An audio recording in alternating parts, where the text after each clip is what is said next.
Hello, welcome to the Trophy Trust, your weekly podcast for PlayStation Trophy Hunters. I am one of your hosts, The Dazil, and joining me this evening we have Punish, Hey guys. we have Electronic, Heyo!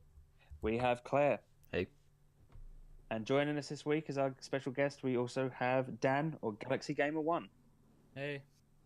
Hey guys, it's another week, another end of the week, another week of gaming. How's everyone been this week? We've been doing some serious trophy hunting, or been doing all them easy peasy that I've seen all over Discord.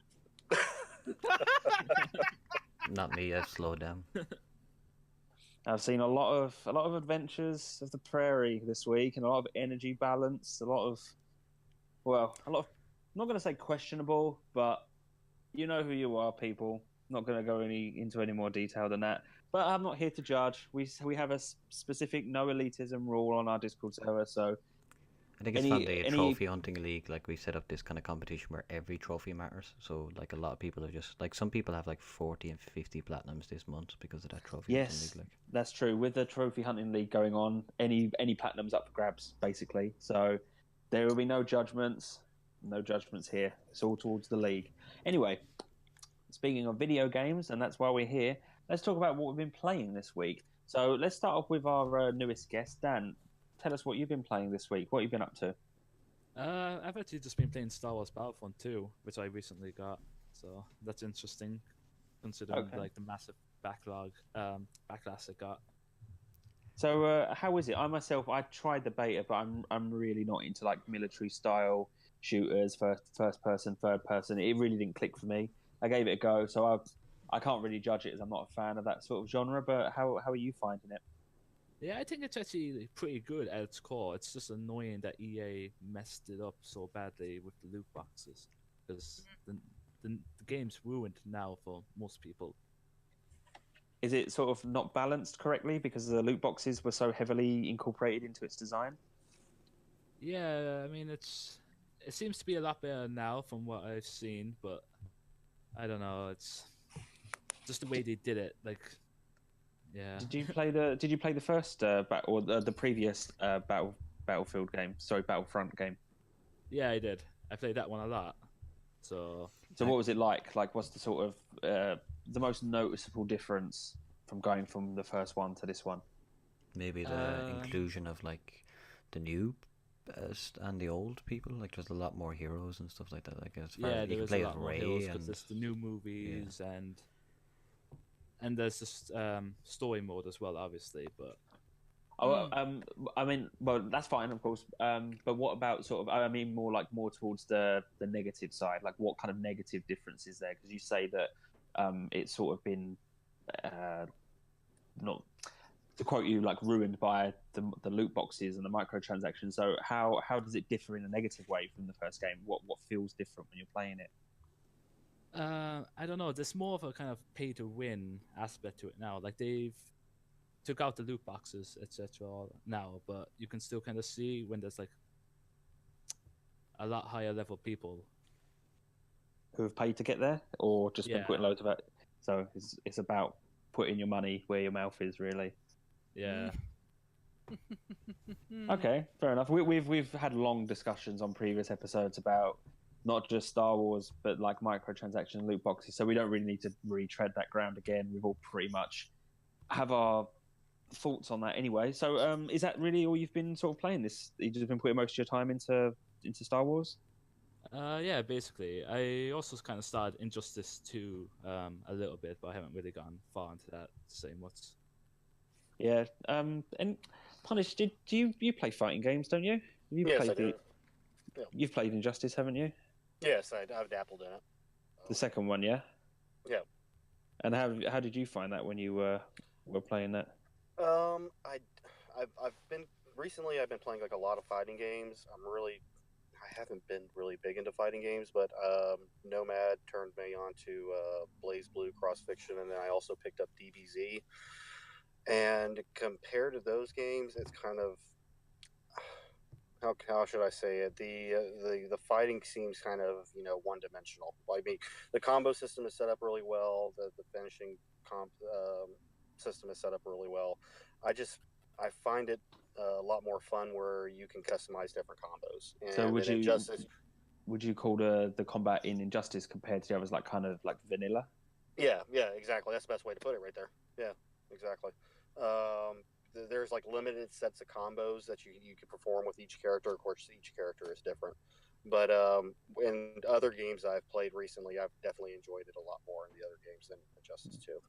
So, Okay. Dan, do you play any other like fighting games, like in the past that you can compare Injustice to? I was talking to Dan. The best one I can think about. Oh, I'm sorry, man. Sorry. Sorry, I didn't mean to just like shut you down there. I wanted to just like get Dan's input on Cold-blooded. Well, that's gonna be a sound clip right at the end. Whoever's editing this. Yeah. All right. Let's just get back on track before we lose it. All right. Dan, you play any other fighting games that you can compare it to? Would you say like it's vanilla, or are you really enjoying it? Are you a fan of DC? That you sort of look past any faults with it? It is vanilla, yeah, but I am also a fan of DC, so I can kind of look past it a bit. But compared to say like Street Fighter 5, I am enjoying it more. Okay. I only ever dabbled in the very first Injustice. I think I borrowed it off of someone because I am awful at fighting games. So Yeah, I've played like Mortal Kombat, the one that came out on PS3 all the years ago. I think that was the latest one. The one that came out before Injustice 1, like that was the latest Mortal Kombat, and it still is, isn't it? That was the last Mortal Kombat title in recent years. Mortal Kombat X. Yeah, Mortal Kombat X. I think there was a re-release of that game, but I don't remember at the top of my head. Well, anyway, I played that, but like on easy, just for lols, and the same goes for Injustice, where I played it just for the story. If you want to call just playing a fighting game for the story a thing, but yeah, it's okay, like the Injustice games, but I can't appreciate it because I'm not into fighting games. But a lot of people do seem to enjoy it, and the visuals are really good in it. Like the character animations and the faces in it are, it's like Uncanny Valley. Like it's really surreal, especially like looking at like Harley Quinn up close. Like the lighting on the character models' faces is really bizarre. But yeah. So Dan, is that everything you've been playing so far? Yeah, pretty much. Just all right, those then. two. Okay, fair enough. Beck, what have you been up to recently? Ooh, what I've been up to? So I recently platinumed Killzone 1 recently, and I'm actually pretty happy. 2 playthroughs into that game, and I realized why is it called the Halo Killer? Ha ha ha. But we spoke about that a few episodes back, didn't we? How it's not aged very well. Oh, nope, it's not. And I still go back and say it. It's not as it doesn't age well. And if you're gonna play it, you're gonna have a lot to adjust to. A lot of control schemes to change and stuff. But I did the last 2 playthroughs I needed to do, and I got that knocked out of the park. And then I moved on to another game I've been playing. Ratchet and Clank All for One, which is the PS3 co-op game from Ratchet and Clank. Yes, I have played that, and it's not great, personally speaking, but I'm interested to hear what you thought of it. I beat it a long time ago. I'm just cleaning up like trophies and stuff. But replaying this game again is wow. No. I played it with Nomad. I think it was not last night. Yeah, I think it was last night. We played co-op trying to get like one of the trophies knocked out, and holy shit, the difficulty spike in that game is very hard, especially when you're controlling around.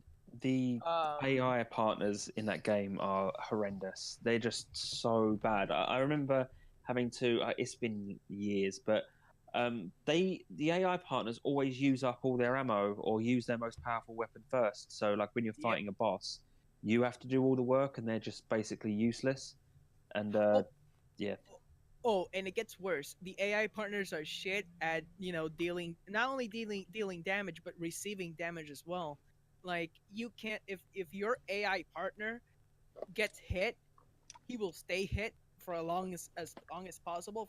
For example, if you're trying to get like a no hit trophy, like there is one in the game, and you have the AI partner, it's gonna be like the worst day ever for you because the AI will attack like it goes in to the enemy and will go straight at it without any like logic. Yeah, it just runs straight at it's basically like kamikaze, just goes straight in, doesn't care, and that's why that game really pissed me off. I actually remember years ago tweeting Insomniac like really frustrated about that game and just saying like I'm pretty sure I could probably look the tweet up at some point, but I'm pretty sure I said something like this is like the worst Ratchet and Clank game you've made, and you know that's. You can say that I got a word. Like I still think that Deadlock on PS3 is still the worst, but I think that's my opinion. But yeah, I can also agree that All for One is not as good either. So yeah, it's a shame. It is a game, yeah. And no, it's a shame. It's a shame that it's so bad. It's a shame. It's like it's a nice looking game. It's Ratchet and Clank. It has all the enemies, the characters, but the actual core gameplay is just crap. Atrocious. Like, I still remember people's like complaining about that Ratchet basically quits because the story itself is like Ratchet and Clank decide to retire as superheroes, and they meet up to like an exhibition that Dr. Nefarious sets up as a trap, but all four of them, Quark, Nefarious, Clank, and Ratchet, basically go in straight on into get captured by a unknown like entity that basically takes them to another planet, and they're stranded in that planet and they have to work together, and that's the whole premise. I just hate it. Yeah, I remember the final boss in that game, like without spoilers, not that it sort of really matters too much, but the final boss, if I can remember correctly, obviously this is not the Ratchet and Clank we're talking about. Basically, every final boss in every game is a giant robot, but it's a giant robot, and you have to kind of like get around it and attack the back of its legs or something. And with the AI partners, it was just, like I said, it's just awful. I remember really struggling. I remember I rather go full on and go get an online pass and actually get that online trophies out of the park because I'm not dealing with the AIs anymore. No, sir. So, yeah. Okay. What else have you been playing then, Vec? Is that of really badly aging games been taking up most of your time this week? Basically, and maybe next week I'll probably say more on that because I got more shitty games to play from my backlog. So, okay. It will be awesome. All right then. Moving on then. Klair, what have you been up to recently? Playing some PlayStation 3 actually. Breaking out the old go, huh? Yeah, I just kind of wanted to play some of the old games. TC had put up like this guide that my very first PlayStation 3 that I ever got basically died, and I couldn't save the saves essentially. So I lost that, and I was only 2 trophies away from like the Dead Space Platinum. So I just abandoned it all these years. But then I was talking with TC, and I told him that I was only missing 2 trophies, and they were basically complete the game using only the plasma cutter, and then complete it on the hardest difficulty. And he posted up some videos that basically showed that the hardest difficulty isn't that hard at all. So I basically just I bought it on sale for just €3, guys, and I went back and I got platinum in like a day. Got those 2 trophies. Excellent. And I got Dead Space done. And then I also on PlayStation 3 I did Red Dead Redemption, which I'm very, very kind of happy and proud about, because it's one of those platinums that I had played on the PlayStation 3 that got away from me, and I kind of regretted not ever going back and doing it. That it's also the same with Dead Space, and there's only one other game that I still feel like that of. That's Metal Gear Solid 4, but I think I might build up the courage to try go back and complete that as well. But like, I would have only named those 3 games: Dead Space, Red Dead Redemption, and Metal Gear Solid 4 as like the big platinums I wanted on PS3 but I didn't go for, and last week I got 2 out of 3 of them, so I feel pretty happy. That's your 2 of 3 of your PlayStation 3 bucket list ticked off then, huh? Yeah, if I went back and actually did manage to get Metal Gear Solid 4 Platinum, I could I could retire the PlayStation 3 because I've gotten I've gotten every Souls platinum on across every region, every trophy available in the series. Like there's not one game on PlayStation 3 I would go back to then. I would retire the girl then. But All right, well let's just break down those games just real quick. Dead Space, for example, I've spoken on previous episodes that I'm a big fan of that series before it kind of went to shit. I never basically, played the entire series. three. I literally only played the first game. I've never played the second or third. As someone who's not played it since the days it came out, I'm curious to know like how well was it aged, really? Because that game was great in the day. Yeah, that's fantastic. No, I mean, it always kind of a bit jarring for me personally because most of the time, well, before that, I got the platinum on Shadow of the Colossus. So I literally went from like playing this amazing, beautiful game, which looks stunning as well. But I went from playing that in like 4K and 60 frames per second, like straight down to 720p, 20 frames per second. You know what I mean? Once you get past the first 10 or 15 minutes, that looked jarring. And I don't know if you guys agree, but I think the PlayStation 3 is a very weird color palette where they decided that grey, brown, and black were like the main colors, especially in Dead Space as well. But once I got over that, I mean, the atmosphere of the game, the scare tactics of it, and just the horror elements to it really, really kind of stand up, and it kind of made me. That was kind of a meme in the sort of early to mid era of PlayStation and Xbox 360. It was described as grey and brown and shooters. Yeah. Did you remember that sort of meme? I think Battlefield 3 really, really kind of fits that as well. But I found that when I went down to Dead Space, I thought that was the kind of same kind of color palette. So. Hence why Saints Row became such a popular hit, because purple, wow, interesting colors, wow. Loads of purple, loads of reds, loads of like blues, vibrancy, you know, in our video games. Can you believe it? And Red Dead, though, to go back to like one of the most famous games of last generation, one of the most defining games of a generation. That still holds up as well. It's a fantastic game. Like it's really amazing, and it's kind of bare bones though, you know, compared to what people can do nowadays in the game and stuff like that. But still amazing. Like the gameplay, the humor in it, the world itself is still fantastic. It was really hard to track to get to 100% though, because they were like Grand Theft Auto 5. They put the social club, like the Rockstar social club, into it, and you were supposed to go to the website and check the stats, but that's not available anymore for Red Dead. So I literally had to have like an Excel sheet and just tick off like along the way to get my 100%. But luckily I didn't have any issues. I just loved it.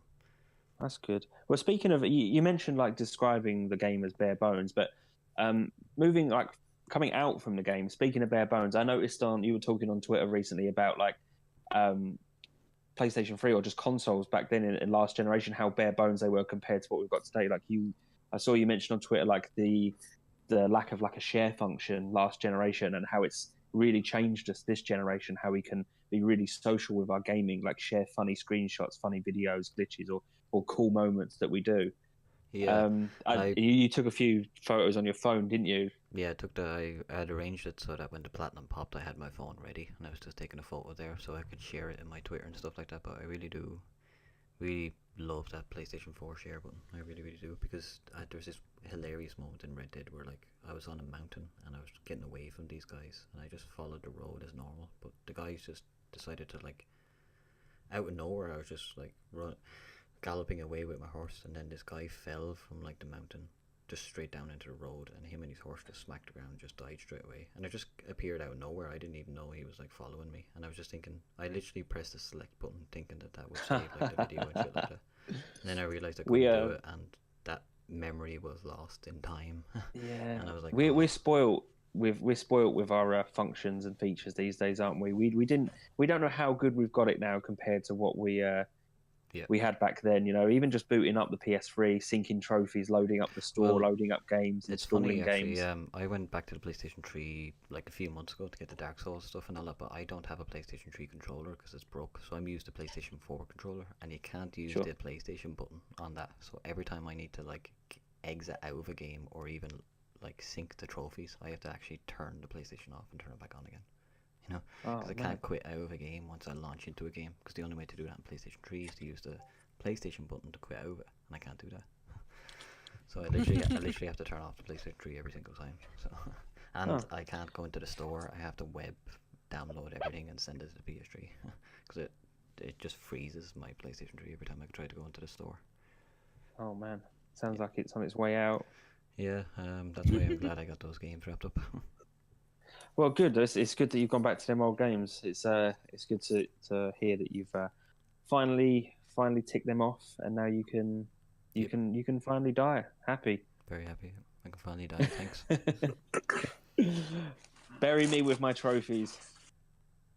Print them out and bury them with me. All right. Well, Punish. What have you been up to recently? Just doing games to compete in the trophy hunting league. I was downloading some easy peasy ones, and then I moved on to a couple of my unfinished Telltale games. I finished Walking Dead Season 1, Walking Dead Season 2, and I'm currently working on Season 3. And then I also completed Square Enix's Before the Storm. So... Isn't it annoying that Walking Dead Season 2 doesn't have a Platinum Trophy? Yeah, it was really annoying, but it felt good because just playing through the story, because I do enjoy the Walking Dead series. Sure. You know, it's a really good story, and also it came with 44 trophies, 45 trophies, so that was a good number for the Trophy Hunting League. I mean, yeah, I'm still upset that there was no Platinum, but at the same time, it was like, okay, well, no, on to the next one. It's just weird, isn't it? How like one had one, and then they didn't have one with two, and then three, and then pretty much every other Telltale game in recent years has had a Platinum Trophy. It's just I think it's the only Telltale game without a Platinum on it. Probably because it's the Telltale game that has the least amount of sales, I would say. And then they said, right, let's just put a Platinum in everything else then. Yeah, for sure. I mean, having trophies and stuff certainly does help with sales. I mean, how many people would buy that Prairie game without if it didn't have a Platinum? Or... yeah, that is true. Yeah. Nobody would buy My Name Is Mayo if it didn't have a Platinum. Yeah. I think the game would have failed off the store. Yeah. Yeah, trophies do sell games, at least to our community, that's for sure. So yeah, but it didn't stop me. I mean, I think Walking Dead Season 2 was offered on PlayStation Plus a couple of years ago. That's how I played it. I never bought it, but I did play it. And yeah, it is a good game. I really did enjoy it. But yeah, it was just the odd one out that it doesn't have a Platinum. So yeah. What else? Punish, or did you list everything so far? That's pretty much what I've been playing. I mean, like I said, I'm working on Season 3 right now, and then I'm at 43 trophies. This will make it my... this will make it my 44th trophy, and then once I get up to 49, I'm going to start working on Bloodborne. I'm going to make Bloodborne my 50th trophy, my 50th Platinum. So sure, cool. All right then. Well, I guess that just leaves me and what I've been playing. Well, I was away on vacation for a week, so I haven't been playing. I had a week of trophies or anything, but before I went away, I was recommended Siegecraft Commander. That was a pretty easy one to do. Void recommended that to me. It's pretty straightforward. It's like a very, very, very basic mobile app almost style. Even comparing it to Age of Empires makes it sound even more complex than it is. It's very simple. You just lay down castles and just fight the AI, and you can get the Platinum in about half hour, 40 minutes with 2 controllers. So I just banged through that one real quickly. There's not really much to say about that. When I got back from holiday, I played Black the Fall, and it's really good. I really liked it. It reminded me of it's like the old, well, not the old, but like the Oddworld games, the side-scrolling Oddworld games meets Limbo. It's set in like a futuristic Russia, sort of Big Brother sort of style. The government controls everyone. Everyone's in slavery, working in factories. It's like the comparisons to Oddworld are like really strong. It really did feel like I was playing an Oddworld game, but you're just playing as like a human in like a really grim sort of factory. Everything's black and grey, black and white, what have you, until you sort of get out of the factory. But everything is still grim everywhere. Anyway, the outside looks like the Capital Wasteland from Fallout. It's almost like a side-scrolling Fallout in some places as well. I thought it was a really good game. It really surprised me how good it was. The visuals are really nice, and I definitely recommend it. It's an easy Platinum trophy with a guide you can get the Platinum in. Let me have a look. How did I get it in?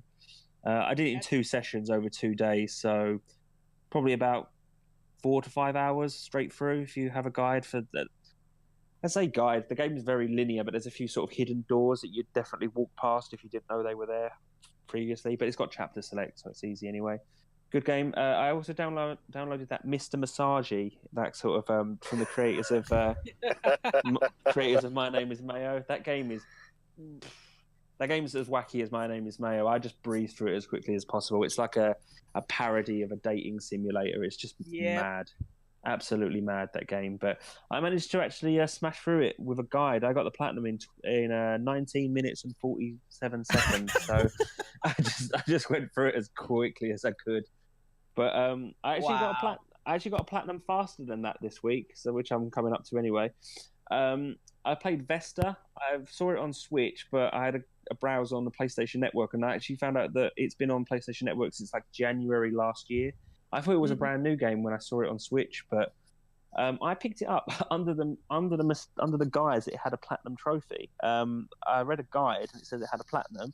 Downloaded the game, started playing it. When I went to seek my trophies, I realised it didn't have a platinum trophy. It turns out that a different region has a platinum trophy, but not my region. So there's like 3 different versions. You've got the EU, you've got the NA, and you've got the HK. And the EU and the NA don't have a platinum trophy. They just have all bronzes, and it was really bizarre that it's been designed that way. Only one region has it. So still, the game was okay. A little bit frustrating. It's like a dungeon puzzler kind of game. Where you have to like not convert. You have to transport energy to open doors and like put, crates and stuff to get over obstacles. It's kind of like the dungeons in like 3D Zelda games. It's like that, but like isometric. So it's kind of hard to explain really if you haven't seen it. But it's got a nice sort of cartoony style to it. It didn't take too long really. I got through it in probably about 4 or 5 hours. Just the game's not bad. It's just it controls really clunky, and everything's one hit kill as well. And the checkpoint spacing's a bit annoying too. And you play as either a girl called Vesta, or you play as this like big robot droid that you use to like shoot missiles and move heavy blocks with. You switch between the characters when you need them, and like aiming the robot's missiles is really a pain in the ass because it's isometric. You can only aim in straight or diagonal. You can't just free aim in like 360 degrees. It's just the game needs a little bit more polish, but it's fine, whatever. Anyway, after that, I jumped on the bandwagon and had a go at that little adventure on the prairie that everyone's playing on Discord server. I'd be quick to like say the game is crap, but the game was £1.40, so I really can't argue with that. You get what you pay for. It's just like a really bad side scroller that like, do you remember them like 90s browser flash games that you'd play? That's what it's like. Oh, yeah. Like, wow. just the same copied asset, like background over and over. And it's, I played it. It's available on PS4 and PS Vita. I grabbed it on both. So I spent the grand total of £2.80 on these games. And like I said, it's not great. The one on PS4, I managed to get the platinum in 31 minutes and 37 seconds. And then when I played it on the Vita, I knew what I was doing. And I managed to get the platinum in 15 minutes, 49 seconds. So I did that to easy platinums on the server. So if you want to have a look, be my guest. £1.40 for a platinum. I don't know, man. It's such a quick game, but it's I don't know. I can't complain. It's £1.40. I paid $9.90 for it. I'd be raging, but I paid less than it for a cup of coffee. So what can I say? What can I say? Can't say anything about it. And anyway, today my most recent platinum was Timothy versus the Aliens. I've been speaking pretty highly of this on the Discord server. I posted a couple of screenshots. Yep. As well. I really liked it. It was really good. It's like a sort of, I'd say open world, but like open sandbox style city. It's not a very big map. And it's sort of, it's black and white or grayscale, except for the aliens. It's like cartoony, third-person platformer shooter, kind of like, I likened it to Destroy All Humans, because that's the best way I can describe the gameplay, is like Destroy All Humans. You just go around shooting stuff. It's like, judging by the screenshots and looking some gameplay I saw from a trailer and stuff, it's like reverse destroy all humans. It's destroy all aliens, and I actually like the cartoony noir style it's going for, and I think that's gonna be a game I would actually go out and buy. And if you recommend it's like so highly, I might put it on my wish list. Yeah, I paid £15 for it, so that's sort of like an average kind of PSN downloadable game at launch kind of price. I'd say I'd recommend it, but I think for the length of it, and the game's not very complex. Like, it's very basic. Just run around, shoot aliens, go here, collect that, da da da da da. And if you know what you're doing and you're not doing the collectibles, because there are 60 collectibles in the game and they're really boring. Basically, they don't really add anything to the game. But then again, when do collectibles ever really add anything to the game? But still, you could probably breeze through that game in like 3 or 4 hours if you just don't really stop to smell the roses, so to speak. So I think £15 is slightly steep for what you have got in the game. But like I always say on Twitter and on Discord, value is subjective. It's up to you what you find value in. But personally, I'd maybe wait for a sale if you are going to pick it up when it. I'd say like around the sort of £10 mark would be more. I'd be more comfortable with 10, 12. I know it's only a few pound difference, but that's just the way I'm feeling. But it's still a good game though. It runs really well and the visuals are really nice. I've never really seen anything like it. It kind of runs at like 60 frames in places. I guess it's got sort of like an unlocked frame rate. It runs really smooth. More smooth indoors when you're indoors and inside environments, but it's still outside. It has like this kind of motion blur. When you spin the camera around, it gives you this like illusion that it's really smooth, even if it's not necessarily the case. But the aliens are cool as well. The designs really remind me of newer Ratchet and Clank games. But yeah, so that's all I've been playing this week. So we've all been pretty busy, haven't we? Yeah. We've all been raking in the trophies and all of that. So with what we've been playing out of the way, I think it's time to talk a little about what's been happening in the gaming news this week. So, Beck, Yay! enlighten us. Oh boy, it's gonna be like it's not much news, but it's some news, so I might as well actually go through it. So, first on the agenda, hey, remember when the only place you can actually check your trophies was PlayStation profiles and those, trophy tracking sites? Mm-hmm. Well, Sony just finally decided to actually launch My PlayStation. It's a new browser version of your PSN profile for use on desktops and smart devices. You can check your friends list, trophies, search for friends, and respond to friend requests, update your profile, and send messages. So it's basically if you don't have a PlayStation app or your phone isn't compatible with it, you have something outside of it that you can actually update your actual profile. And as a good news, you can actually check all of your trophies and look at the percentages as based on the overall trophy count on PSN. Hmm. And you can actually see like your tracks and everything. It's actually pretty cool. I tried it today, and yeah, it's pretty cool. Yeah, I wouldn't say it's the best, but It's cool to be able to look at like trophies and statistics outside of the PlayStation ecosystem anyway with PlayStation profiles. But I've said before, it would be nice to have like the way Xbox has an achievement tracker. It would be nice to have sort of more statistics and stuff actually on the system to look at. I know not everyone's interested in trophies, but it it provides some really interesting metadata about your like gaming habits and such, like days that you play the most, hours you play like frequently game the most. That kind of data would always be just interesting to have on the system, like under a kind of profile statistics. At the moment, I can go on PSN profiles and look up that stuff, but that data's there. It would be nice to see it on the console as well. yeah, it would be awesome to see that. But that is pretty nice. I'm gonna put like I found like the actual thing, so if anyone wants to see it. But yeah, I think that's about it for my PlayStation. What do you guys think?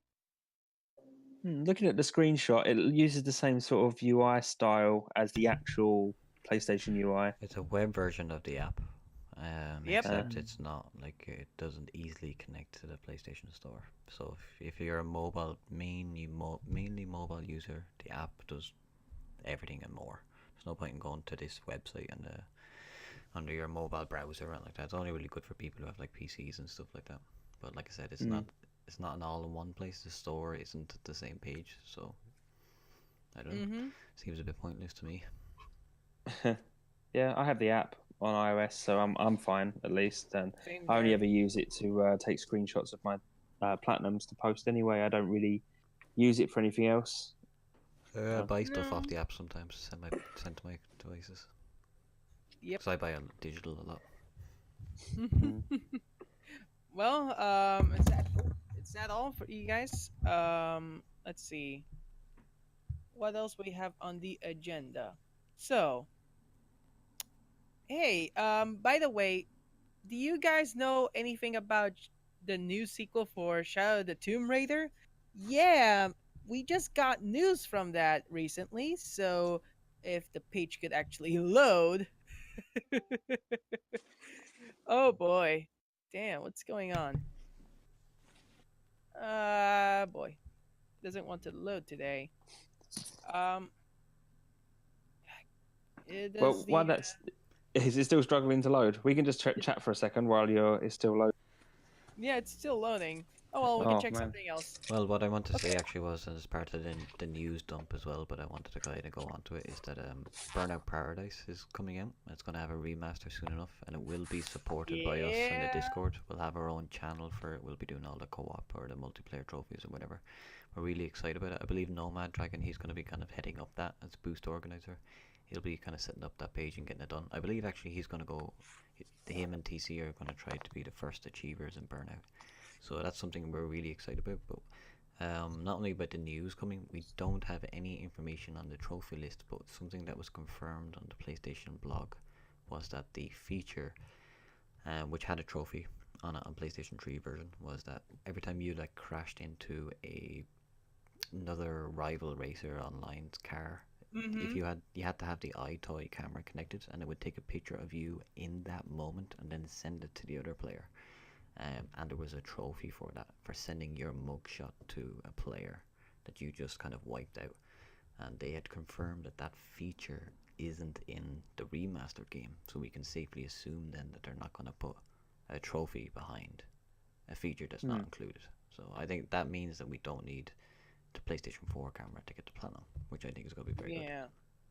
Which is great. We've spoken of that before, and like locking a trophy behind a peripheral is like a pretty shitty move, to A be sin, honest. yeah. Cardinal sin. But looking at like that trophy in particular, because that's an online trophy. Well, the entire My game's question online, is, isn't it? yeah, will the game will be online? That's my question. Have they confirmed we'll have multiplayer? Sure, it will. Have you not played Burnout Paradise, man?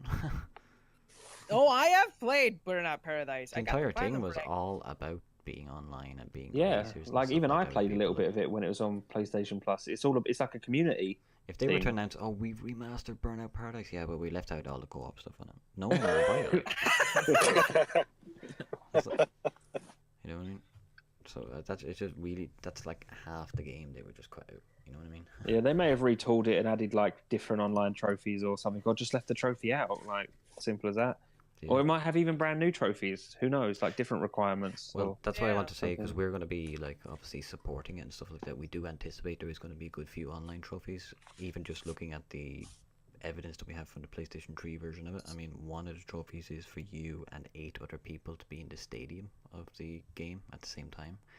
So, like I said, we here, at least in our Discord server, will have a lot of people very active from the day the game is released. So, if you're listening and you're excited about that game and you want to kind of get into a community or get, people done to get the trophies and all that, that's something that we'll be supporting. So, Yep. So yeah, the page finally loaded. Yay! So when I will switch over to the actual news I was about to go before everything else. Here we go. Tomb Raider. So okay, so you know how Tomb Raider was getting a sequel titled Shadow. Yeah. So Shadow the Tomb Raider apparently will be a sequel to the actual Tomb Raider, and it's gonna be out mid to late 2018. and will be likely on PC, Xbox, and PS4. Although there's no word of time exclusivity. That's all we know at the moment. Well, I think maybe Square maybe learned their lesson from the whole exclusivity thing last time with Xbox, because it didn't seem to go down very well. No. I can't imagine that they. I mean, Microsoft gave them a lot of money for it, so it's not like they lost money. But I don't know. It just seemed like there wasn't. Firstly, there was a big uproar to begin with, because Microsoft wouldn't say, would they? Like when the exclusivity ends, they just kept saying this holiday season or it will be with us for now. Like being really vague about it. That corporate speak that big companies always like deliberately vague, and then eventually it came out as like a 20th anniversary edition or whatever it was for PS4 a year later. They added like pro support and all that kind of stuff by that time. But yeah, I don't see them doing an exclusivity thing again anytime soon. It just seemed to like hurt the brand rather than help it out. Yeah, and if anything, the exclusivity deal is a very bad idea at the beginning. Like you just alienated like 20% of that audience right there and there.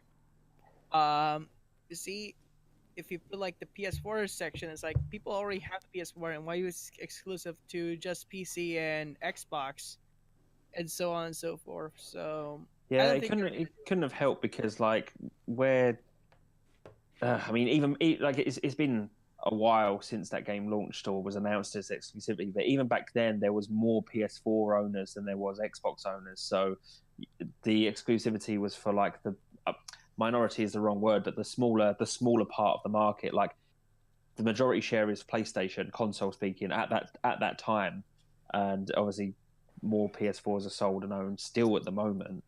So yeah, Microsoft must have paid Square Enix a lot of money, a lot of money, to basically handicap their game to a platform that a console. I mean, speaking just about the consoles, that was not the market leader. Yeah, pretty stupid. They should be investing in long-term studio growth rather than just short-term one-year exclusives of big franchises. That then, when the game does actually come to PlayStation 4, it still sells better on PlayStation 4 because Laura still has many more fans on that. I think, to be honest, I think most games just sell better on PlayStation anyway compared to Xbox. But I don't know whether that's the type of games they're into or the units that are available out there. But to me, that's why I've never owned a Microsoft console, because they don't have exclusives, in my opinion. They have bought and paid exclusives. And the 3 or 4 good exclusives to games they have don't justify enough for a console for me, personally. They do seem to be aimed at slightly different gaming demographics, or should I say gamer demographics as well. Like when I think of like Xbox, I do think of the sort of more bro shooters, sports sort of thing. But then when you think of PlayStation, you've got, I don't know, you've got your JRPGs, for example. You always think of like Final Fantasy. You think of like they're like Ratchet and Clank, Uncharted, like the kind of more adventure kind of games. Like when like not in a bad way. I'm not like slagging off Xbox. It's just like there is different demographics, different like. To be honest, I'm just disappointed consoles. because we all know that Microsoft is one of the richest companies in the world, or that have ever existed, and for some reason, broke, poor Sony can manage 17 or 18 exclusive studios to work directly for them for years and years and years, that put out a portfolio of frankly amazing games. And like they don't want to invest in doing that, and it kind of depresses me, and I don't really want to support that. Like, and to be honest, it's not like I'm missing anything from my gaming life. The PlayStation literally satisfies everything for me, you know what I mean? Like, so like you can't get games like Kingdom Hearts and shit like that on it, you know. Yeah, you can get Kingdom Hearts 3, they are going for like you can't get the entire collection. Or is Monster Hunter World on Xbox? It's only on PC and PS4, isn't it? Or is it Xbox? Yeah, it is. Oh, it's on Xbox. It's on Xbox. Well, I just like it. I think that just ties into like my entire Twitter feed and everything I've seen online. I don't think I've ever seen anyone talk about the Xbox version right like that. Like a lot of I've seen is just PS. Like I mean, I've I just bought Monster Hunter, so I'm like looking at a lot of people like online YouTube videos for beginners and tutorials. I didn't even know it was on Xbox. Like literally every YouTuber out there is on PS4. Yeah, me too. Until very recently, I actually asked someone who plays it on Xbox, like, oh, I didn't know it was on Xbox. I thought it was like PC and PS4 because the marketing for Monster Hunter has been PlayStation. Like when you see the advertising for it on YouTube video between YouTube videos or where else you consume your content, it always has the header for PlayStation on it. I think Japanese made games and just never do well on Xbox. Like I think they have a right, history. it's non-existent in Japan, more or less, isn't it? Yeah. The sales figures weekly is abysmal. Yeah. But it's never been. How much did they do? It's like 100 a week sales for Xbox in Japan. And if I remember correctly, like they did like 100 last week, and like the PS4 did 40,000. Like that's some difference. Like, yeah, Nintendo and Sony are like top in Japan, and Xbox, like, you know, a Western company, just doesn't. I don't know. I guess it just doesn't appeal to that particular market over there. And they're the richest company out of all of them. Microsoft could afford to probably buy Sony and Nintendo. Like it's crazy.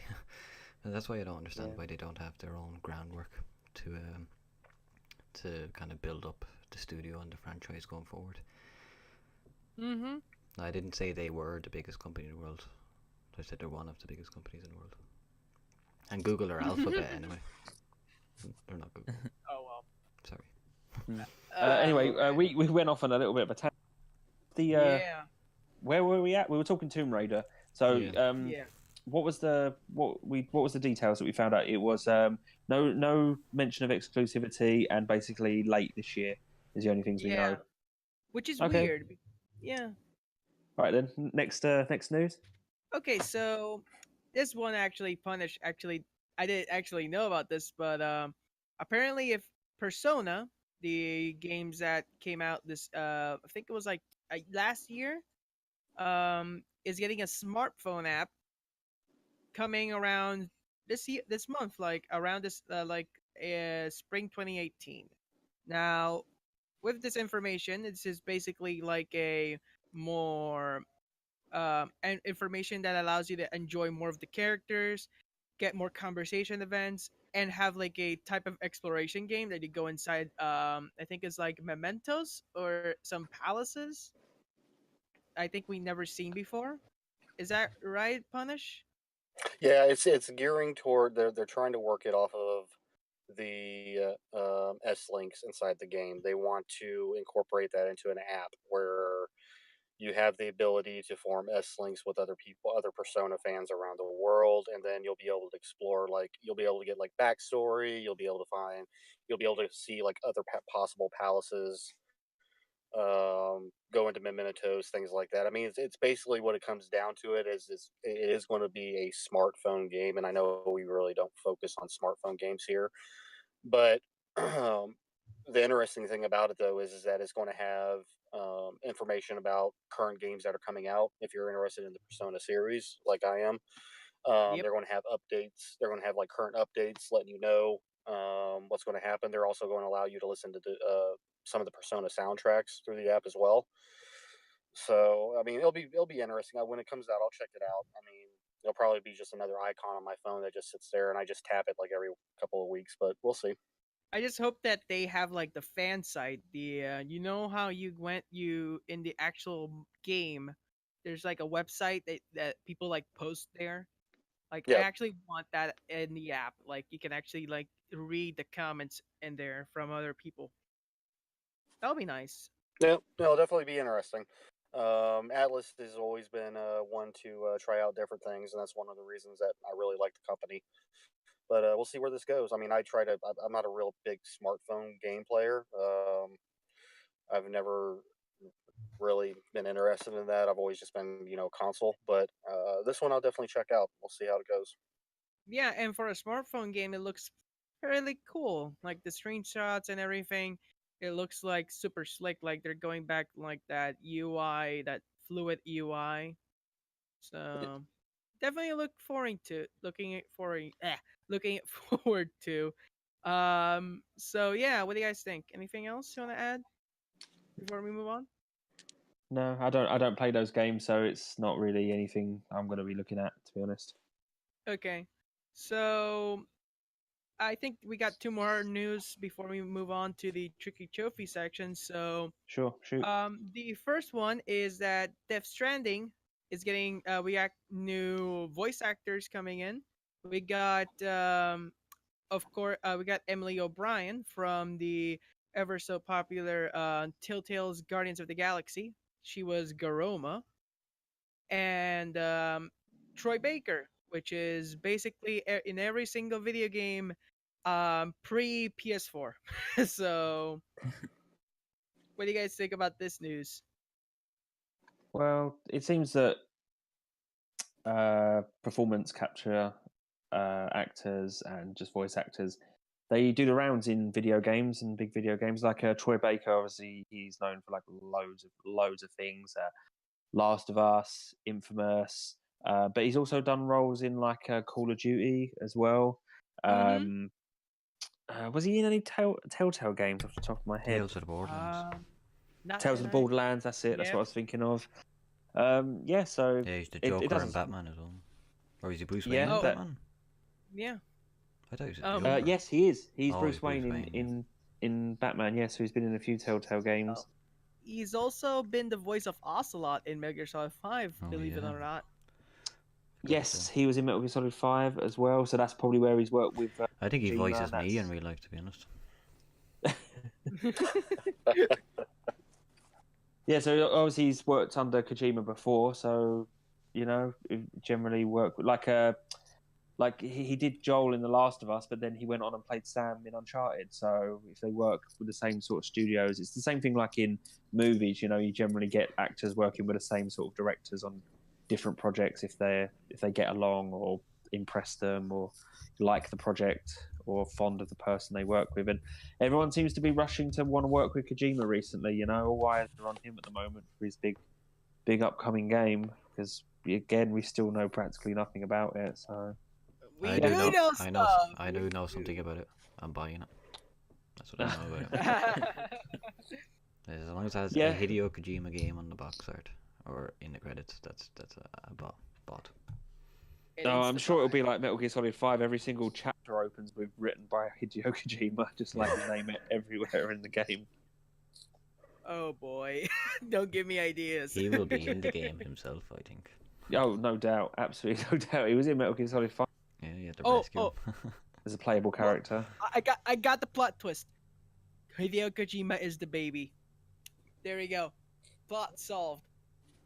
You have to buy it now. Ruined. Spoiler. Spoiler alert. Yeah. Well, this news doesn't really come as much of a surprise, really.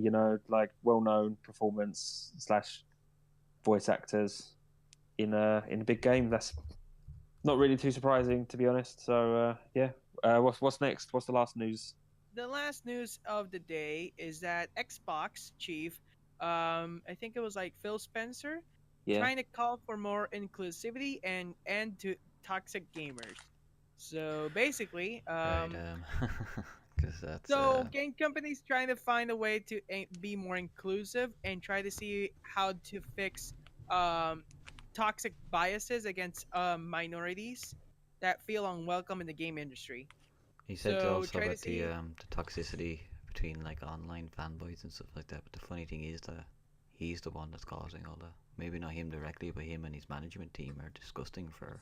They've been on podcasts with the Twitter trolls and everything. Like they empower them. So I think it's pretty funny to see Yeah, him up some of stage them- talking about that kind Some of of crap. the worst ones do tend to interact with some of the They've been on their podcast. some of the management. Like the Aaron Greenberg has been on the podcast of those idiots that we know on Twitter. Like, I mean, that's empowerment in my opinion. And like, if that would be like if we had Shuya Yoshida on this fucking podcast and he was basically like empowering us to go out and be the shitheads that he knows us to be online.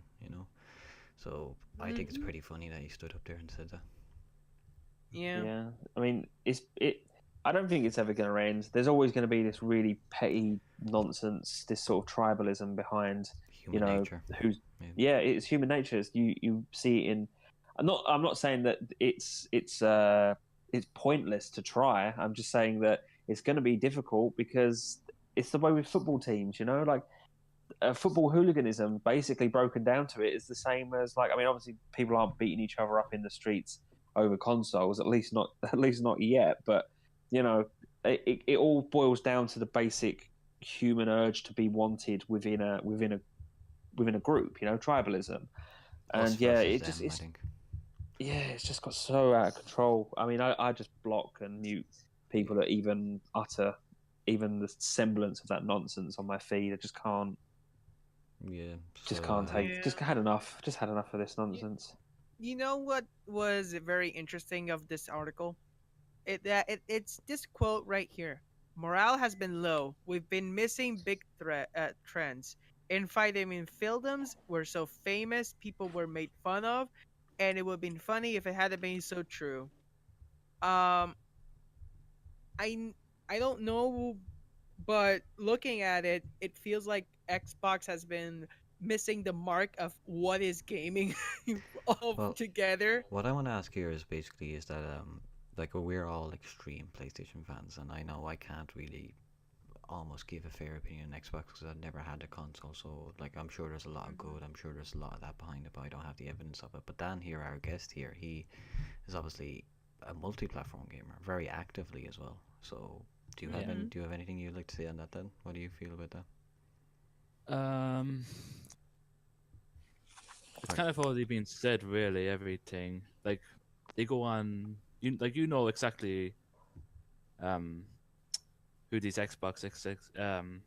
people are, and you know they empower them basically. I always found that like There are bad, yeah, yeah, there are bad like communities on both sides, but it always seems to be the Xbox one, really. I think They they're kind of- organized. They're like militarized, and there's hundreds of them. Whereas like any crazy PlayStation fans have kind of been outcast by the majority of the PlayStation community. That's literally the way I feel, you know. But like Yeah, I feel I don't. um, I'm not going to like say that. Oh, the Xbox is worse or PlayStation is. I think there are equally terrible people on all sides: Nintendo, Yeah. PC, Xbox, Yeah. PlayStation. People who are just awful people on social media because they want to justify the money that they've spent on their console of choice to try and prove that their opinion is the best, their choice was the best, their taste in gaming is the best.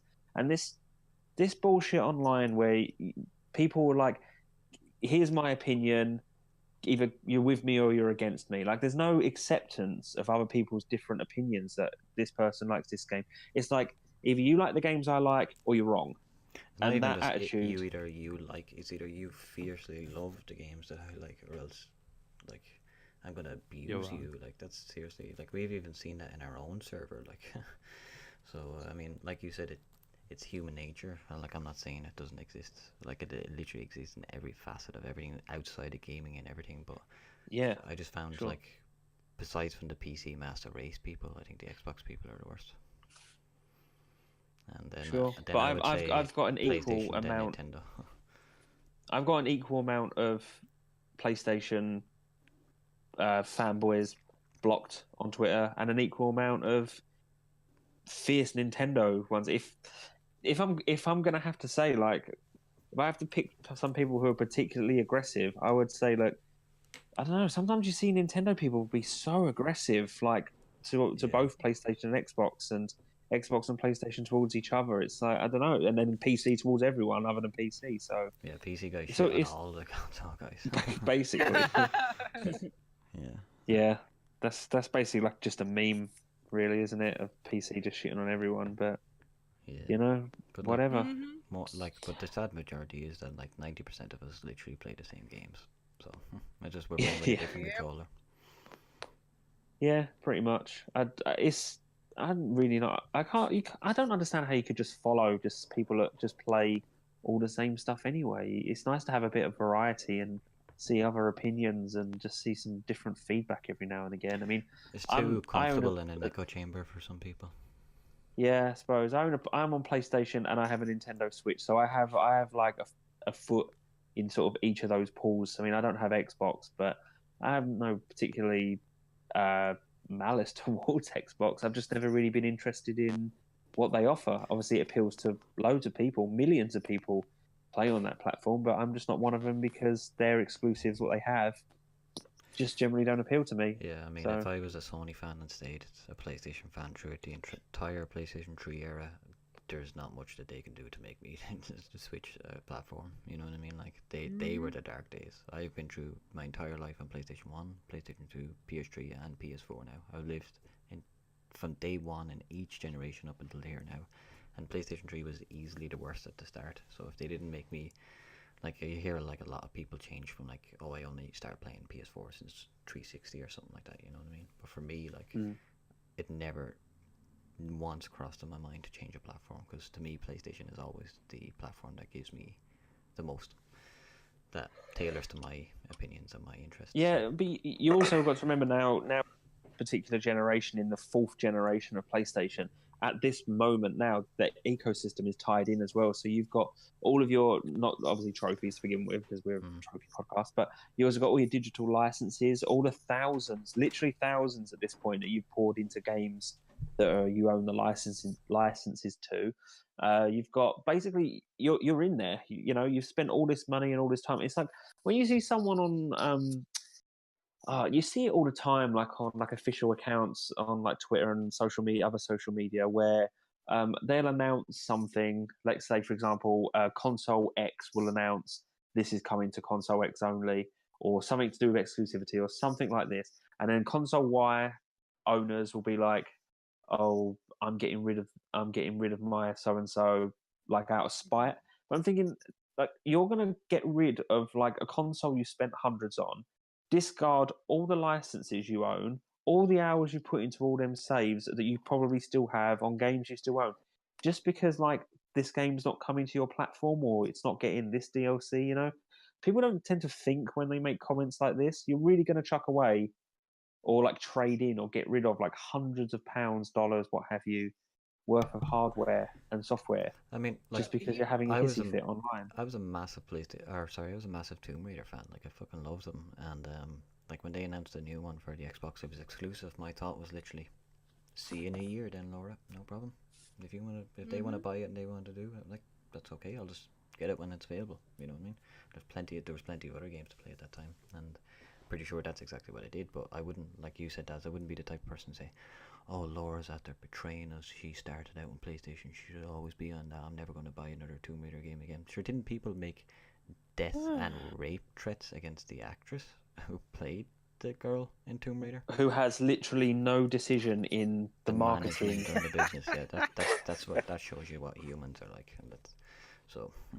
Yeah, it's people that like moan about exclusivity, or games that are purely like 100% exclusive to consoles.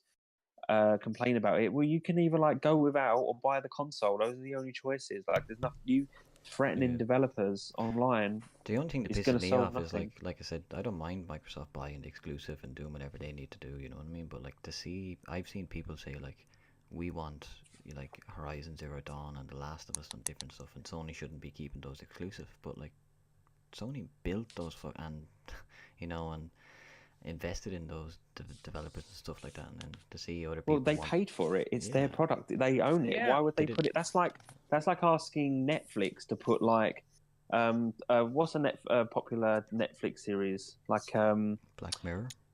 Black Mirror is now owned by Netflix. It's now produced on Netflix. It's like asking like Netflix to put it on Amazon Or HBO, you know, yeah. Like, that's it. Or Game of Thrones. Like, Game of Thrones is owned by HBO. It's like, oh, why isn't it on Netflix? It's like, well, HBO wants to put it where they want to put it. They're going to put it on their service because they own it. They make it. Yeah, they like have people 100% complaining the that content right like to do that. The same with Nintendo. Like, I don't beg for fucking Mario on PlayStation. Mario on PlayStation sounds like the weirdest idea ever. Like, I thought can't it imagine. was going to happen, but then they hit a home run with the Switch, and now they'll never give up hardware now, in my opinion, because they hit, like I said, I thought they were dead after the Wii U, but they hit a home run with the Switch, so good on them. Yeah, speaking of like Switch and exclusivity, it's like people going off on a tirade because Bayonetta 3 is now like, or Bayonetta is now like a franchise for Switch. Like people say, What? oh, But Nintendo were the only one that took the risk on and gave them the money, so they should have Yeah. the exclusivity. Then, in my opinion, like fucking, they shouldn't be out on Precisely, PlayStation if Sony didn't want to help the developer make the fucking game. It shouldn't be on PlayStation. Simple as. yeah, they took the risk. They invested. They made it. They got Bayonetta 2 made, so that helped Platinum Games. And going forward, they're going to have Bayonetta on that platform. It's now considered as a Nintendo franchise. That's what I can't remember the exact quotes from where, but that's basically how it's being considered going forward. So yeah, just deal with it. You either buy a Switch or go without. That's them's the breaks. You know, you just like crying online to the developers, the publishers, the platform holders about it. It's not going to do anything. It's business. You know. Yeah, sure. Anyway, we're going off on a big tangent. So I think it's time to move on to tricky trophies. That's all the news covered, right, Vic? Yeah, that's all in the news. All right, let's move on to some positive. Well, I was going to say positivity, but tricky. But we get a laugh out of it anyway. So let's move on to some tricky trophies. So, if everyone here is not familiar with tricky trophies, this is a segment where we look back through our trophy collections at some of the most challenging, rage-inducing gameplay, or just plain boredom and grinding we've had to endure for a single trophy. Now, Dan, I'm going to ask you to go first, seeing as you're our guest on this episode. What's your tricky trophy for this week? That would be Zombie Doctor for Minecraft, actually. And it was only because of how long it took to actually get, because you basically have to cure Noah Zombie Villager. And it took me about 3 or 4 hours just for one to spawn. And it was the last trophy I actually needed to get the platinum. And I can still remember it to this day. Wow. So how long overall did it take you to get it? Like just that trophy, or it'd be about 4 hours or 5 easily. So what is it what's the actual, because I'm not familiar with Minecraft and there may be people listening who are like me who don't know. So what's the actual method that you had to do or you did for this? Basically the the villagers in Minecraft. There's sometimes they spawn as a zombie. Okay. So basically you have to wait for one of those to spawn, which seems to be incredibly rare, and then you have to cure them and revert them back to being a normal villager. So it sounds simple enough, but it's just the spawn level for them is very low. So it's just time. Not only that, you have to craft a specific potion to throw at them, and you have to wait without them having to be despawn. Yeah. And you can't let them be exposed by daylight because they get burned up. Yeah, so you can only do it at night. Yeah, you can only do it at nighttime as well. So it's one of them setups where it requires, like, there's a lot of variable before you can actually attempt it. Yeah. Like trophy that requires a lot of setup before going for it. Not to mention also you said it's randomized as well for spawning. Yeah, so you had to actually find one as well, and then just hope. Yeah, we talk about randomized and luck-based trophies almost quite regularly actually on the show. How it's like the arch nemesis of a trophy hunter, along with online trophies. They're like the type of trophies that you just hate if you're going for platinums. Just random luck and online trophies. Ones where they're beyond your control. Always a pain. Okay. Yeah. All right then. Punish. What's your tricky trophy for this week? My tricky trophy for this week is called War Hero, and it comes to you from Resident Evil 5. And to get this one, you have to beat all the episodes on professional. Now it's for the character that you're controlling, it's not that hard to do. If you're, as long as you're good at reacting and movements and things like that, because literally if you get hit once, you're bleeding to death, and you can actually bleed out really quickly. But the problem with getting that trophy though is your AI partner, and there's tons of games that are like this where you have to protect your AI or your AI partner or whatever screws you over. But this one was just that more difficult because she always gets into trouble. Yes, I can attest to this. I haven't platinumed Resident Evil 5. It was 5 you said, right? Yes. Yeah, sorry, just double checking because anyway, Resident Evil 5 I didn't platinum, but yeah, I remember back in the day playing that, and the AI partner in that game is not great. especially with like healing items as well, where she tends to use like the largest healing item when you've had like a scratch. She'll come at you with like a healing spray rather than just a herb. At least on the PS3 version. I don't know whether they made it any better on the PS4 version. She sounds like Donald from Kingdom Hearts. That's exactly what it is. It's exactly like that. He's the most useless shite ever, man. I just turn off his magic. Uses up all your mega elixirs. Oh, Yeah, exactly. He's terrible. Like he's terrible. Like he's supposed to be the healer, but like I literally just turn him off. Goofy. Yeah, that's what the AI is like in Resident Evil 5 as well. Yeah. It's just a hindrance. You need your full health sprays for like when you're really in trouble, but she'll just come up to you after like a couple of punches and just waste it on you, and she's rubbish. So yeah, I never even tried on the professional mode because that game is just silly because of the AI in it. Yeah, exactly. And I put in 60, if I can remember correctly, 64 hours just for that one trophy.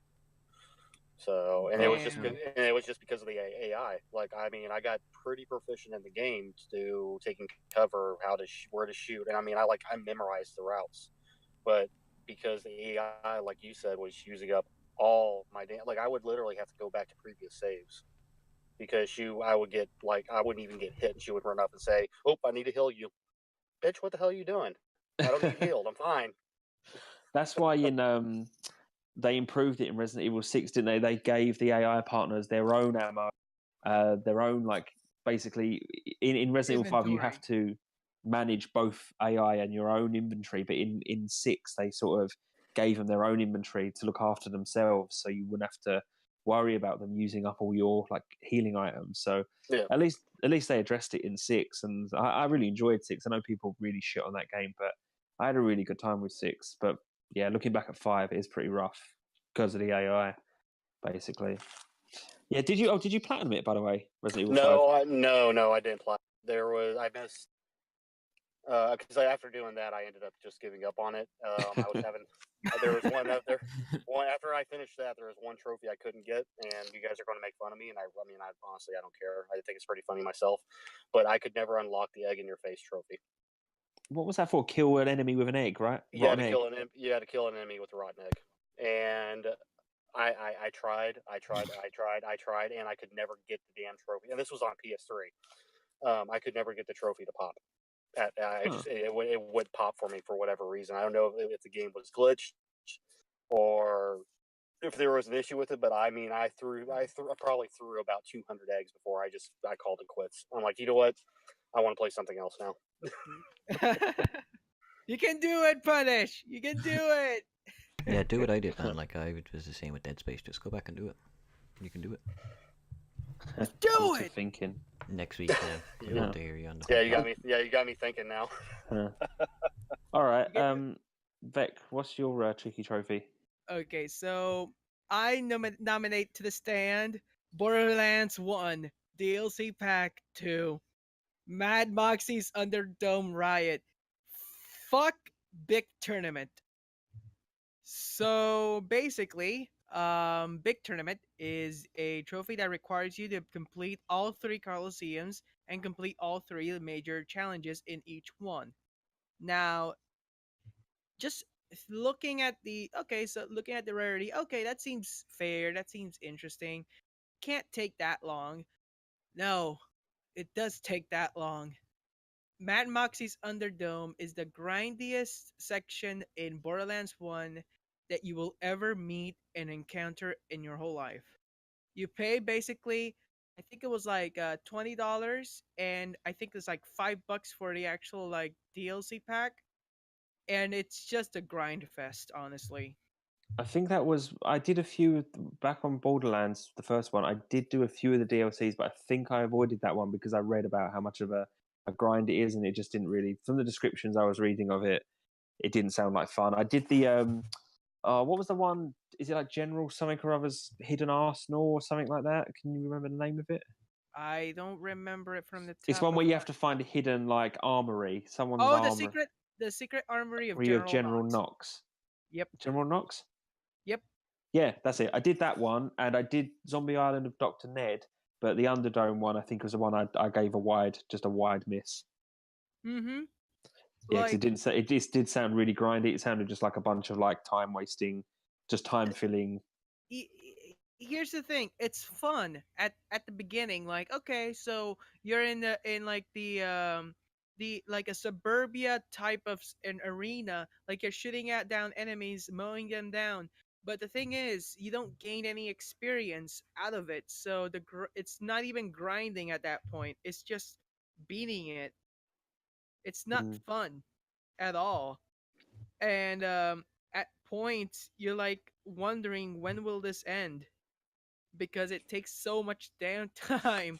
Like, it took me I think it was a week just going at it. So I started around the 2nd of 2017, the 2nd of January, and I lasted until like the 9th. And by the 9th I was so tired of it that at points I decided to actually go and make a second character, have that idol. I joined that one with the DLC on and completed it with the DLC on. I had like OP weapons and like the high level stats. It's the only way to cheese it, because the enemies turn so high in level that you basically like die if you're not good enough. And by the end of it all, you might reach like, okay, so I'm like in wave 10, the last wave of the whole thing. And if I die in that point, I have to restart the whole thing. And that whole thing costing me like 45 minutes of my time. I'm like, no.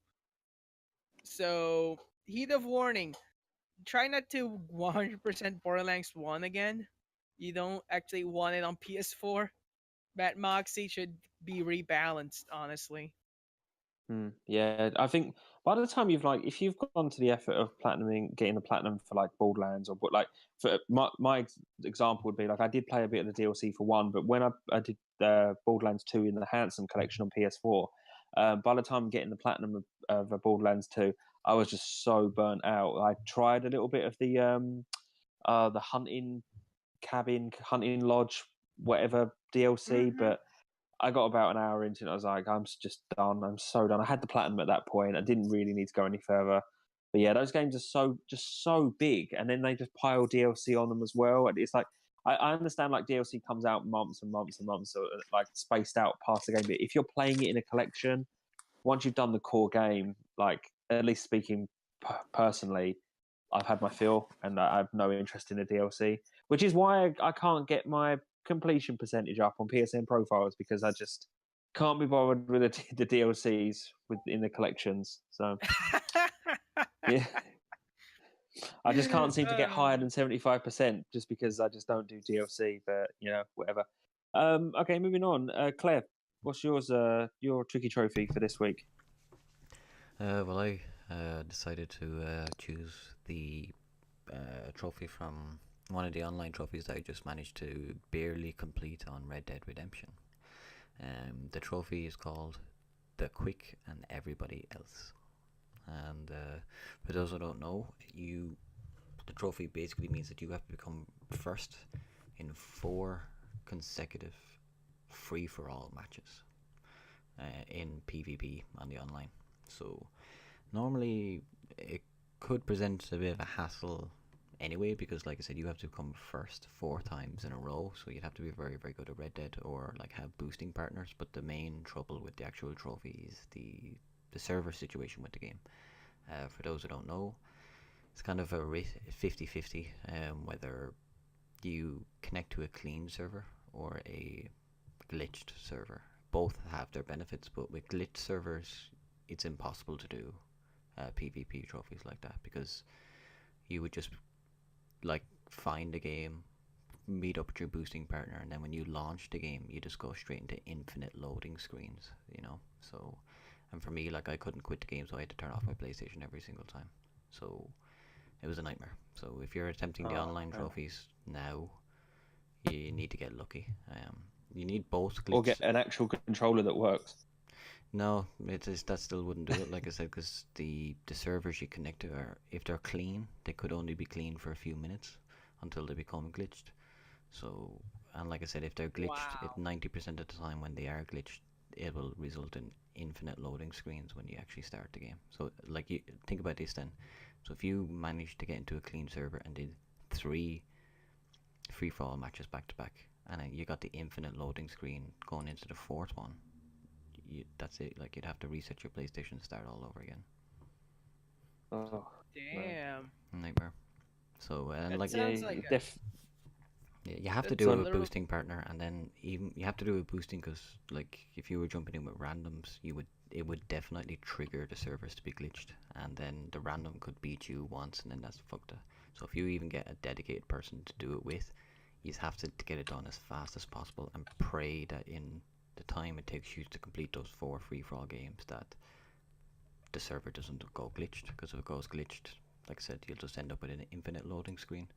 So my tricky trophy wasn't really the trophy was tricky itself, but the requirements now available to earn the trophy presented to be extremely tricky, if you understand. So when you was talking about or started playing Red Dead, and I saw you on Twitter, going for these long since past trophies, I did have a moment where I was thinking, oh, you know what? If Klair can do it, then I might be able to do it. But then first, a few things that put me off. Is watching Klair's like progress on his account, on his social media. Secondly, I dipped into I turned my PS3 on for like first time in ages. Went into PSN store, and Red Dead's still like 20 odd pounds. Like, it's crazy. You could get it for like practically nothing physically, like online, and they're still charging like I got a the Game of the third Year of the edition. original price. Yeah, I got the Game of the Year edition for like €9 in a sale way back, like years back, because I thought I will actually do it. And luckily enough, I did. So yeah, I definitely wait to pick it up on sale. I mean, you can still definitely do the online. When I started doing the online, there was clean servers, but I didn't hit the very maximum level. So, and if you're to do max level legit, it would take you 20-30 hours, and I wasn't going to do that. But then glitched servers came back, and with a glitch server you can get to the max level in under an hour. So that's fantastic. Like, that's really what made. But then, like I said, the glitch server for everything else other than max level is a nightmare. So I got really unlucky every time I tried to connect to it, and the few days that I put in serious effort, it was just a nightmare, like, honestly. So yeah, this story has completely put me off any interest in even trying it, because it sounds like a real hassle. It depends on how much online trophies you have left. I literally had every single one of them to do, so I went in there with needing to do every single one of the online trophies, and I got them all done. So wow. I'm very happy. But that's why I'm not doing 100% on Red Dead, because all the co-op stuff and all that, all the DLC trophies are all online, and I've had enough of it. I got base game online, and I got out of there. I just did 100% on single player, and I got my platinum, and that's me done. Happy out. But yeah, like I said, the tricky trophy really relates to the amount of variables that exist to stop you from actually earning the trophy, not you and your actual ability to do it. Okay, well that just leaves me then. Okay, my tricky trophy for this week comes from the PS2 emulated, but on PS4. Really good game. Never played the original one, but really enjoyed it when I played it on PS4. And that would be Bully, or Canis Canem Edit, as it's known in other regions. My tricky trophy is Dual Nebula, and this is a trophy that you get for achieving a high score on Consumo, Nutshots, and Monkey Fling arcade games. Now, in the map, when you leave the school grounds, you can go into town, and there's a fair going on in town, or a circus, fun fair, whatever you like to call it. And there's some arcade machines in there, and you play mini games on it. And there's 3 mini games as I listed here: Consumo, Nutshots, and Monkey Fling. And you have to get the highest score on them. And they're kind of like just sort of retro style arcade game mini games built into the game. The one I had the most trouble with was Consumo. Basically, you play as like a little kind of avatar of a sumo wrestler in the middle of the screen, and food flies from the left and the right. And basically, you just have to eat if I can remember correctly, it's been a little while, but you have to eat the non-rotten food, I think it is. Basically, you have to just eat certain things, and your character gets bigger and bigger as you eat more and more, making it more difficult to avoid the bad stuff. And I just remember having a real lot of trouble with that mini game, playing it over and over, because it's not just complete. To get the high score, you have to go through different levels. It's like level 1, 2, and 3, and of course it gets harder and harder as it goes along. And those anyone who's played PS2 games emulated through PS4 knows that the controls aren't exactly great on those games when it comes to like accuracy or like reaction time and latency. Like it always feels a little bit off, very slightly. It's just the nature of those old controls working on, newer hardware. Yep. And if you plug your PS2 into today, you'd feel the same. It's just control schemes and like latency and all have got a lot better over the years. And yeah, trying to play a mini game where precision is key was just a real pain in the ass. I definitely spent a lot of time on it. It wasn't like frustratingly bad. It pissed me off a little bit, but it's definitely not the worst mini game trophies. I really hate but game like trophies that are tied to like in-game mini games, like ones that are like not really related to the story. For example, like what was that one in Ratchet and Clank? My blaster runs hot in one of the Ratchet and Clank games. Cracking time. My blaster runs hot. You have to get like that was a fucking nightmare. Like 100,000 in that mini game. I know. I had the same frustration. Yeah, and there's also in Ratchet and Clank 3 in the HD collection. If anyone's played it, you have to play a bunch of Captain Quark platforming, like retro style platforming games. The holovids. The holovids, that's it. And they're a shit as well to do, and you have to do them. Like those mini games are. Oh, go on. Oh, sorry. You said those mini games were like very shit. I was about to say. Basically, like because they're not.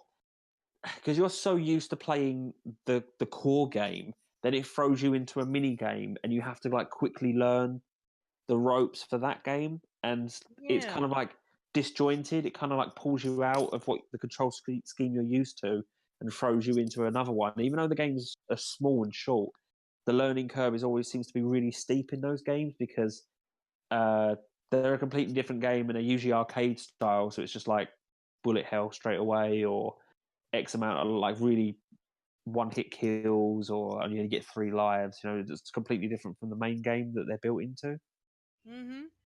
No, I can understand. Like, for example, the one in Ratchet and Clank 3. I found that to be not as difficult as the Kraken Time one. The Kraken Time one, it requires a specific player score, rather than having like collect all the things on that just to get like the platinum bolts. That requires you to actually get it. So yeah, I found that being more tolerable, honestly. But I can understand your pain. Absolutely. Okay, well that rounds up our tricky trophies for this week, and that pretty much rounds up the this episode. This has been quite a lengthy one. We've covered a lot of grounds, had some good chats and all of that. Before I do sign offs and the final round up and sign off, is there anything anyone wants to add? Talking about anything happening on the Discord? Anything about trophy leagues? Anything?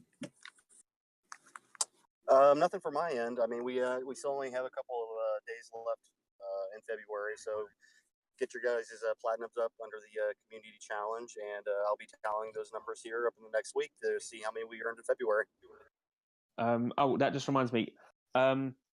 Guys, please keep adding your anecdotes into the Tricky Trophies thread on our Discord server, because we want to read them out. We want to have your own Tricky Trophies read out on the show that we can relate to, or just share your pain with us. We always want to have a bit of sort of like listener mail, so to speak, for us to read out. So please just drop them in the thread, and we'll get round to reading them on the show, and we'll mention you. We'll ping you so you know what episode you're in, and so please contribute to the Tricky Trophies thread. Anyone else? No, I don't think so. Is that all we have? Klair, anything? No, that sounds good. Okay then. All right. Well, let's just do our round offs then. So, our guests first, Dan. Where can people find you? You're on Twitter, right? So, where can people find you? Yeah, my Twitter is GalaxyGamer1. You can find Dan on Twitter at GalaxyGamer1. And Klair, where can people find you? Twitter, Klair88 Gaming, and just on the Discord mostly. Yep, we always find Claire here on Discord. Punish, where can people find you? You guys can find me on Twitter. It's SSG_Punish, and then you guys can also find me here on the Discord server. Absolutely. Beck? Well, you can find me on Twitter at DVectronic, as well as everyone else in this server.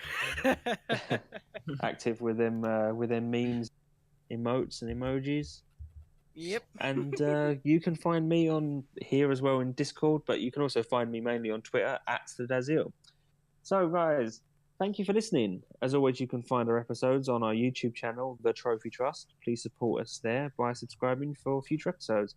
You can also find our updates on our Twitter at The Trophy Trust. Also, in the profile there, if you're not already a member of our Discord, you can find the link to the invite there. And come and join the PlayStation Trophy Hunter server. It's an ever-growing community of trophy hunters, and we're just trying to keep building and building. And yeah, you don't even have to even be that much into trophy hunting as well. We've got loads of different chats going on. We've added, actually, just recently, we've added a whole other section, RIL_stuff, where you can actually, we've got a few different channels going on at the moment. We've got music, TV shows, we've got a cars, boats, trucks and bikes section. We've also got a food porn section as well. So if you just like posting those really snazzy pictures of your dinners, or when you go out to restaurants, you can just post them there if you like. We're just really easy on the server. Or you can just join in with all the trophy stuff. You know, we have our community Platinum Challenge. We also have loads of boosting threads as well for loads of different games. We have sales and freebies section, easy platinums, hidden gems. Come and have a look. Come and join us. And also, if you're a member of the server, you can also come and be on the podcast as well and come and talk to us about all your trophy woes. If you enjoy the show, why not consider supporting us on Patreon for as little as $1 a month? We're strictly non-profit podcast. However, server hosting costs need to be paid to keep all of our episodes up and online. This has been the Trophy Trust. Thank you for listening. Keep on hunting. Bye-bye. Bye. Take care, guys. See you guys.